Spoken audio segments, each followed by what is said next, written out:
The pristine white sand stretched out before us, merging seamlessly with the crystal-clear turquoise waters of the Caribbean. It was the vacation of our dreams, a luxurious getaway to a secluded island paradise. Little did we know that paradise could quickly turn into a nightmare.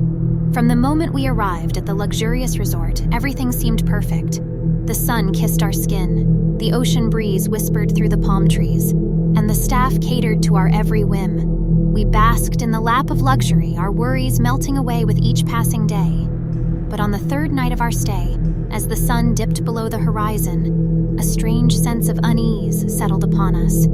The staff had grown quieter, their smiles forced and their eyes avoiding ours. It was as if a dark cloud had cast a shadow over the once vibrant atmosphere. As we settled into our room for the night, a faint tapping on the window caught our attention.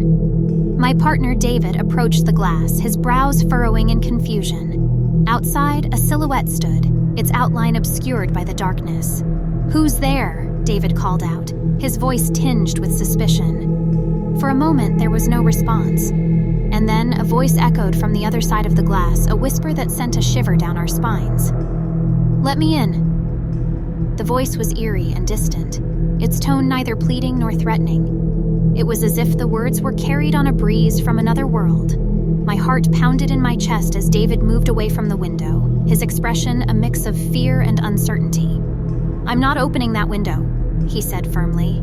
We tried to shake off the incident, attributing it to the wild imagination that often accompanies unfamiliar surroundings. But as the night wore on, a series of strange occurrences unfolded.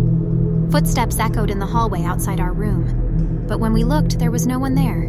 The lights flickered, casting unsettling shadows on the walls. And then came the whispers, faint at first, but growing louder as the night deepened. "I see you. You can't escape."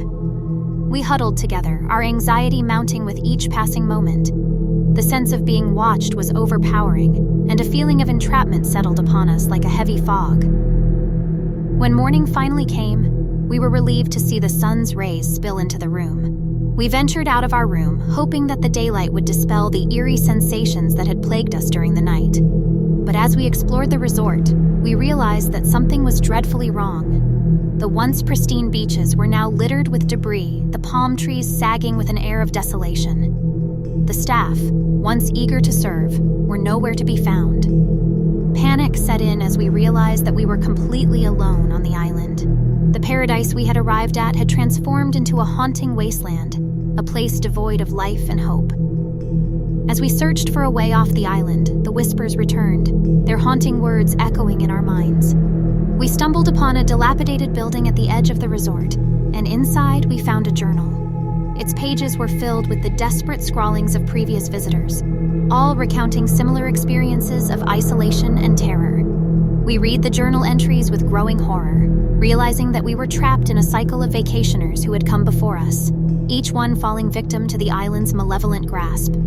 The whispers grew louder, the voices of those who had been trapped echoing in our ears. With a sense of dread, we returned to our room, the once luxurious space now suffocating with the weight of our impending doom. The tapping on the window returned, more insistent this time, accompanied by a voice that chilled us to the bone. "It's your turn now."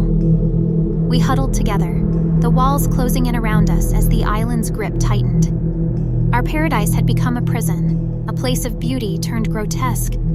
And as the whispers closed in, we knew that our vacation had gone horribly wrong, and our escape had become an impossible dream.